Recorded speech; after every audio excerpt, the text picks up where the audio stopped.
സുനന്ദ അവളുടെ മാരേജിന്റെ തലേ ദിവസം രാത്രി വീട്ടിൽ നിന്ന് ഇറങ്ങി പോവാണ്. നേരെ ചെന്നത് സുധീഷിന്റെ വീട്ടിലേക്കായിരുന്നു. സമയം 12 മണിയായി. ഈ സമയത്ത് നീ എന്താ ഇവിടെ എന്ന് സുഭാഷ് ചോദിക്കുമ്പോ, എന്നെ കൊണ്ട് പറ്റുന്നില്ല സുഭാഷേട്ടാ. നിങ്ങളെ മനസ്സിൽ വെച്ചിട്ട് വേറൊരുത്തനെ കല്യാണം കഴിക്കാൻ എനിക്ക് പറ്റില്ല. ഞാൻ വീട്ടിലെ എല്ലാവരോടും പറഞ്ഞു, പക്ഷെ ആരും എന്നെ കേൾക്കാൻ തയ്യാറാവുന്നില്ല. അമ്മ പറയുന്ന കേട്ട് മറ്റൊരാൾക്ക് മുന്നിൽ കഴുത്ത് നീട്ടിക്കൊടുക്കാൻ എന്നെക്കൊണ്ട് പറ്റില്ല സുഭാഷേട്ടാ. അതാ ഞാൻ ഓടി ഇങ്ങോട്ട് വന്നത് എന്നു പറഞ്ഞ് സുനന്ദ പൊട്ടിക്കരയുവാണ്.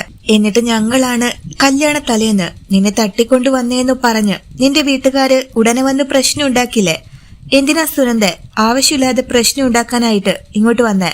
ആദ്യം നീ ഈ വീട്ടിൽ നിന്ന് ഇറങ്ങി പോവാൻ നോക്ക് എന്ന് പറഞ്ഞ് സുധീഷ് അവളോട് ദേഷ്യപ്പെടുവാണ്. അത് കേട്ട് അച്ഛൻ വന്ന്, എടി നിന്റെ വീട്ടുകാര് നിനക്ക് വേണ്ടി മറ്റൊരു കല്യാണം ഫിക്സ് ചെയ്തതല്ലേ? മിണ്ടാതെ ആ കല്യാണം പോയി കഴിക്കാൻ നോക്ക്. ചുമ്മാ ഒരാവശ്യമില്ലാതെ കല്യാണ പന്തലിൽ നിന്ന് ഓടി വന്ന് ഇവിടെ വെച്ച് ഡ്രാമ കളിക്കാതെ. നിന്റെ അച്ഛനും അമ്മയും ഇപ്പൊ ഇങ്ങോട്ട് വന്നാലേ ഞങ്ങളുടെ മെക്കിട്ടാ കയറുന്നേ. നീ എന്തിനാടി ഇപ്പൊ ഈ നേരത്തെ ഇങ്ങോട്ട് വന്നേ? മര്യാദക്ക് ഇറങ്ങി പോടി എന്ന് പറഞ്ഞ് അച്ഛൻ അവളെ അടിക്കാനായി കൈ ഉയർത്തുവാണ്. വേണ്ടച്ഛ, ഞാൻ അവളോട് സംസാരിച്ചോളാം. എന്താ സുനന്ദ ഇത്? അല്ലെങ്കിൽ തന്നെ നീ പലതവണ ഇവിടെ വന്നതിന് വലിയ പ്രശ്നം ഉണ്ടായതല്ലേ? നാളെ രാവിലെ നിന്റെ കല്യാണമാണ്. അപ്പൊ ഈ സമയത്ത് നീ ഓടി വന്നത് ശരിയാണോ? നീ കാരണം ഈ വീട്ടിലുള്ളവർക്കെല്ലാം പ്രശ്നം ഉണ്ടാവാൻ പോവാ എന്ന് നിധി ചോദിക്കുവാണ്.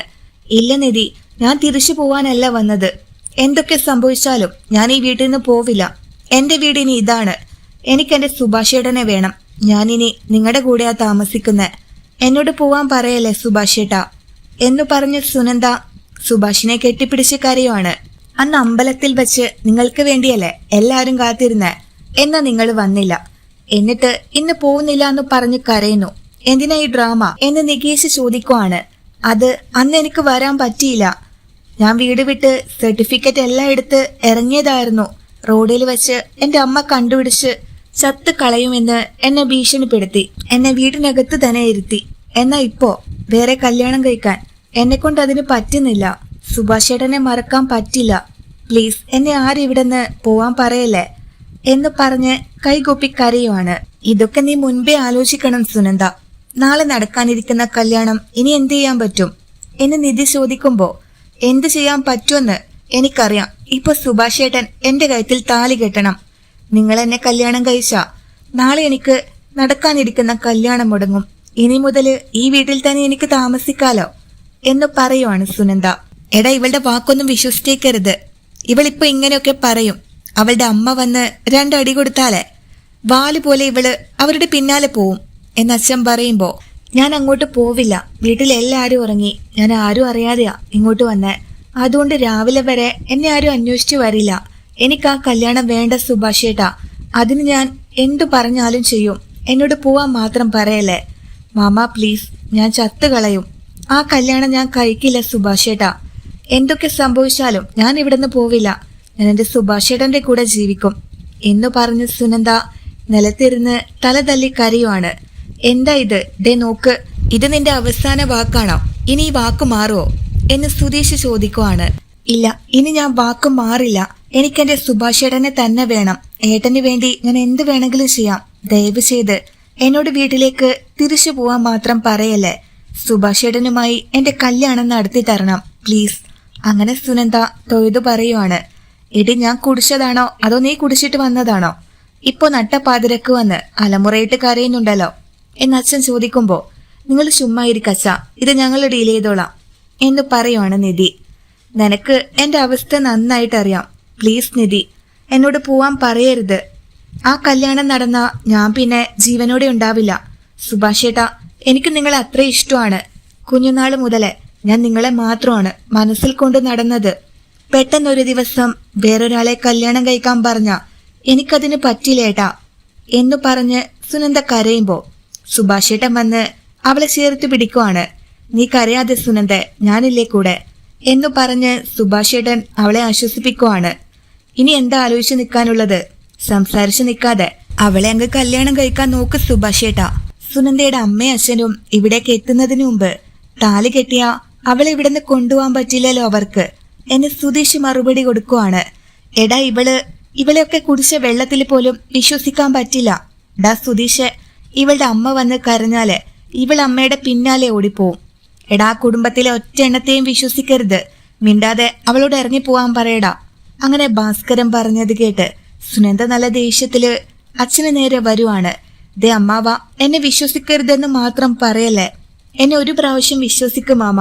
സുധീഷെ, ഞാൻ സുഭാഷേട്ടനെ കല്യാണം കഴിച്ചോളാം.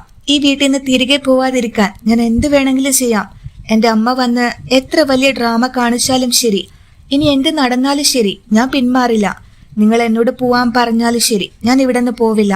എനിക്ക് സുഭാഷേട്ടനെ തന്നെ വേണം എന്ന് പറഞ്ഞ സുനന്ദ സുഭാഷേട്ടനെ ചേർത്ത് പിടിച്ച് കരയുവാണ്.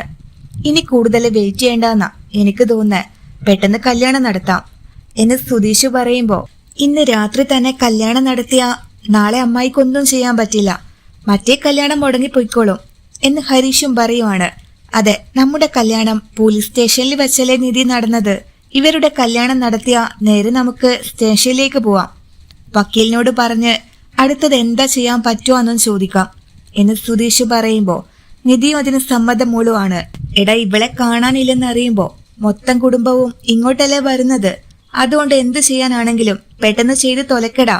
എടി സുനന്ദ, നീ വാക്ക് മാറില്ലല്ലോ. വീട്ടിന്റെ എല്ലാ ഡോറും ജനലും അടക്കാൻ നോക്ക്. ഇപ്പൊ തന്നെ ഇവരുടെ കല്യാണം നടത്തിയേക്കാം. അവളുടെ വീട്ടുകാർ എപ്പോ വേണമെങ്കിലും ഇങ്ങോട്ട് കയറി വരും. അതുകൊണ്ട് കല്യാണം കഴിഞ്ഞിട്ട് നമുക്ക് ഇവിടെ നിന്ന് രക്ഷപ്പെടണം. അതിനുശേഷം ബാക്കി എന്താ ചെയ്യേണ്ടതെന്ന് ആലോചിക്കാം. അങ്ങനെ അച്ഛൻ തീരുമാനിക്കുവാണ്. അത് കേട്ട് സുനന്ദയ്ക്ക് വലിയ സന്തോഷാവുകയാണ്.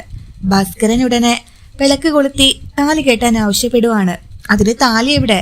താലി വാങ്ങിക്കാനേ കട ഏതെങ്കിലും തുറക്കൂ ഈ നേരത്ത് എന്ന് നികേഷ് ചോദിക്കുവാണ്. ആ സമയം സുധീഷ് സുഭാഷേട്ടന് വേണ്ടി അന്ന് വാങ്ങിവെച്ച താലിയുടെ കാര്യം ഓർമ്മ വരുവാണ്. ഒരു മിനിറ്റ് നിക്കേട്ടാ എന്ന് പറഞ്ഞ സുധീഷ് അകത്തു പോയി ആ താലി എടുത്തോണ്ട് വരുവാണ്. സൂപ്പർ ഏട്ടാ, സുഭാഷേട്ടനെ നമുക്ക് പെട്ടെന്ന് ഒരുക്കിക്കൊണ്ടുവരാം എന്ന് പറഞ്ഞ നികേഷ് ഹരീഷിനെയും കൂട്ടിച്ചെന്ന് സുഭാഷേട്ടനെ ഒരുക്കുവാണ്. അതൊക്കെ കണ്ട് അച്ഛന് വലിയ സന്തോഷാവുകയാണ്. അച്ഛൻ സുനന്ദയോട് പറയുന്നുണ്ട്, നാളെ നിന്റെ കല്യാണം മുടങ്ങി നിന്റെ അച്ഛനും അമ്മയും എല്ലാരും നാണം കെട്ട് നിൽക്കുന്നത് ഇപ്പൊ എന്റെ കണ്ണുകൊണ്ട് എനിക്ക് കാണാടി. ആനയ്ക്കൊരു നല്ല കാലം വന്നാലേ കുതിരക്കൊരു നല്ല കാലം വരാതിരിക്കോ? വരുവല്ലോ, ഇപ്പൊ വന്നല്ലോ. നിന്നെ ഞാൻ വിശ്വസിച്ചിരിക്കുന്നു മോളെ. നീ ഇനി എന്റെ മരുമകളാണ്. നിന്നെ ഞാൻ എങ്ങോട്ടും പറഞ്ഞു വിടില്ല. നീ കരയാതിരിക്ക്. അപ്പോഴേക്കും സുഭാഷേട്ടനെ ഒരുക്കിക്കൊണ്ട് വരുവാണ് അനിയന്മാര്. സുഭാഷ് ആണെങ്കിൽ ആകെ വിറച്ചോണ്ട് നിൽക്കുന്നത് കണ്ട് സുനന്ദ ചെന്ന് സുഭാഷിന്റെ കയ്യിൽ പിടിക്കുവാണ്. ദേ, ഈ താലി പിടിക്കേട്ടാ എന്ന് പറഞ്ഞ് സുധീഷ് താലി എടുത്തു കൊടുക്കുമ്പോ, എടാ അച്ഛനായ ഞാൻ ഇവിടെ നിൽക്കുമ്പോ നീയാണോ ഇത് ചെയ്യേണ്ടത്? ഇങ്ങ് താടാ എന്ന് പറഞ്ഞ് അച്ഛൻ ആ താലി വാങ്ങി സുഭാഷിന്റെ കയ്യിലേക്ക് നീട്ടുവാണ്. എടാ കെട്ടടാ താലി, പിടിക്ക് എന്ന് പറഞ്ഞ് അച്ഛൻ അത് കൊടുക്കുമ്പോ സുഭാഷ് അത് വാങ്ങി സുനന്ദയുടെ കഴുത്തിൽ കെട്ടുവാണ്. സുനന്ദ സന്തോഷം കൊണ്ട് കഴുത്ത് നീട്ടിക്കൊടുക്കുമ്പോ പെട്ടെന്ന് ആ സമയം വീടിന്റെ വാതിൽ ചവിട്ടി പൊളിച്ചുകൊണ്ട് അവളുടെ അച്ഛനും അമ്മയും കയറി വരുവാണ്. അവരവിടെ എത്തുന്നതിന് മുമ്പ് തന്നെ സുനന്ദയുടെ കഴുത്തില് സുഭാഷ് താലി കെട്ടി കഴിഞ്ഞിട്ടുണ്ടായിരുന്നു. സുനന്ദയുടെ കല്യാണം കഴിഞ്ഞ് സുഭാഷിനോടൊപ്പം ചേർന്ന് നിൽക്കുന്നത് കണ്ട് ലളിതയുടെയും ഭർത്താവിന്റെയും ബോധം പോവാണ്. ഇനി നിങ്ങൾക്കൊന്നും ചെയ്യാനാവില്ല എന്ന് പറഞ്ഞ് അച്ഛൻ തുള്ളി ചാടുവാണ്.